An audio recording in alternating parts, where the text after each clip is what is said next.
So Tori, we just saw your performance from the Yamaha Synths 45 years. We're here at Hamamatsu, which is kind of fun. It's very fun, not It's kind hot, of isn't fun. it? Man, isn't it hot? It's humid. It is humid. So I just wanted to go over a little bit of how you kind of, your journey, because this is only a small part of what you do. Sure. You do a whole lot of other things besides film scoring, singing, just the whole works. Yeah, I work as a composer for film, TV. I've done a little bit of work in video games. I also work as a producer in electronic music. I do string programming for some artists. I'm a vocalist on a lot of scores and electronic stuff. Yeah, kind of across the board.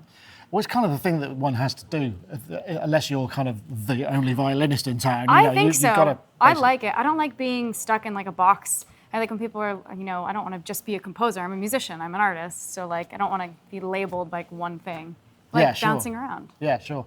So going back to the beginning, I was doing a bit of research and I saw you kind of ran away to the circus. I did. Which is a classic. It's the classic. So did they come to town and kind of kidnap you? How did that work? No, when I was 13, I auditioned for Cirque du Soleil as a kid in New York. And I went on tour from the age of 14 to 16 as a vocalist and character in their show Kidam, which is no longer around. But right. Yeah. That's a brutal routine, isn't it? I mean, I know that it's a gig that a lot of musicians want to get, but when you get it, you're kind of just immersed in it. Yeah, 24/7. it's top of the line. Basically, you have to really fight a lot of people to get those positions.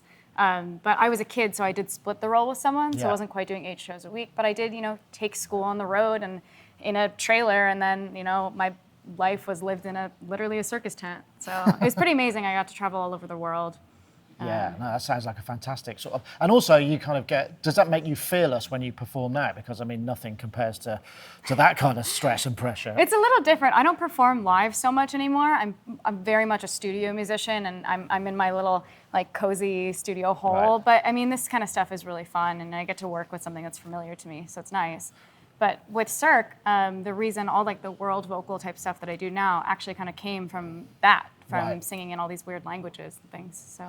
Okay, because I mean, I was going to come on to that. I mean, you seem to be the go-to person for the kind of Celtic sort of ethnic whatever. Yeah, how I do you get describe asked it? a lot to do just stuff that can't be pinpointed to a certain place. Film. A lot of it is set in worlds that don't exist. They're not real.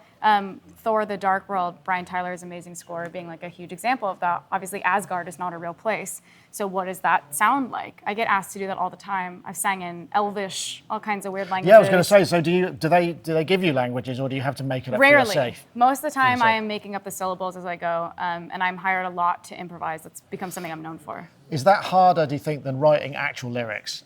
For me, I prefer it. Right. I would much rather, improvise on the spot and create a sound than kind of try and figure out some crazy language that someone wrote an hour before, or it could be something that's built into whatever That's interesting. film it is. It's interesting you're talking about the improvisation thing, because I mean a lot of the scoring and the things which are tied down to specific lengths, everything's sort of so regimented. So but you get to come in and kind of essentially just have that immediate creative input, and they go, yeah, great, we'll use that or this. I love it. In fact, when I was singing on Wonder Woman, that score I was improvising to picture a lot.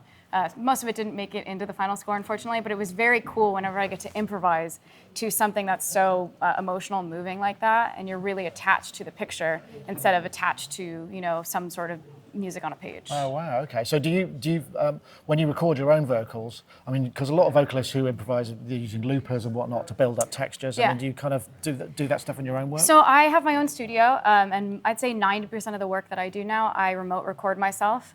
Composers will send me their 2 mixes and sometimes the MIDI to reference, and they'll say, do what you do. And some of the people I've worked with for 6 or 7 years, I kind of know what they expect.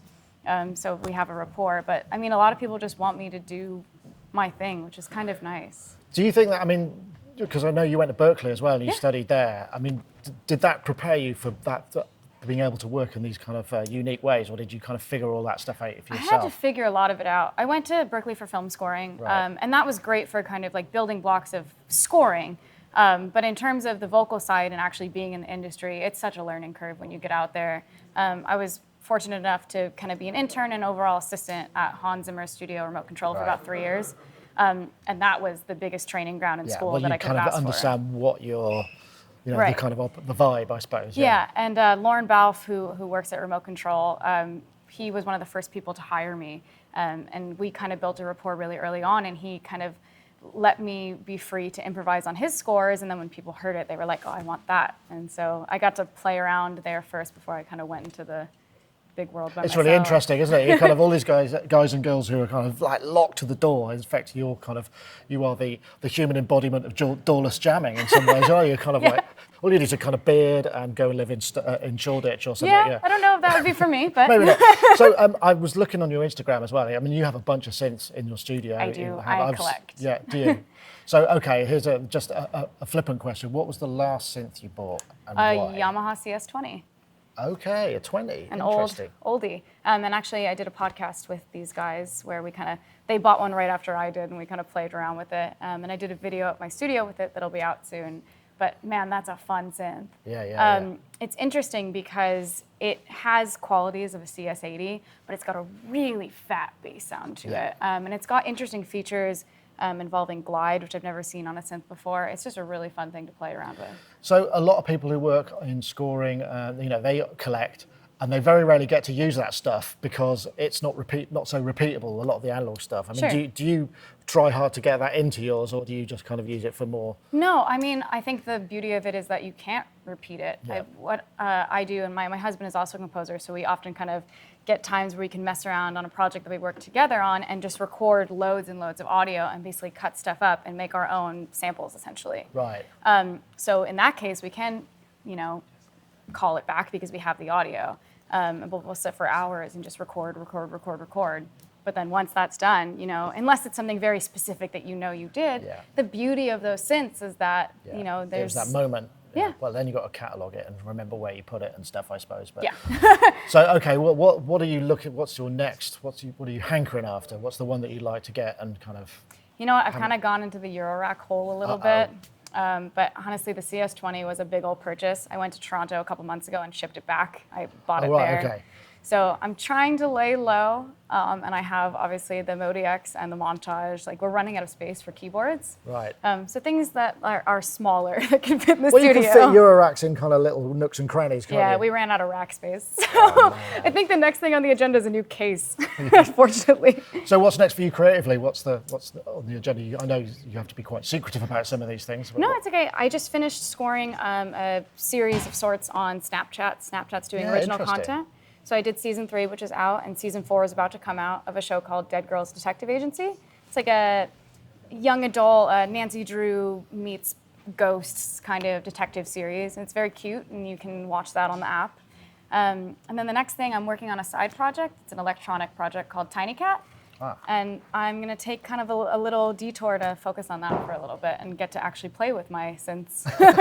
So that's fantastic. That's interesting you're talking about Snapchat, because in many ways, the kind of traditional TV and film market is really hard to get into, but are there new outlets opening up for this? I think the biggest thing for people, especially, my age kind of coming up in the industry, is that streaming is blowing up right now.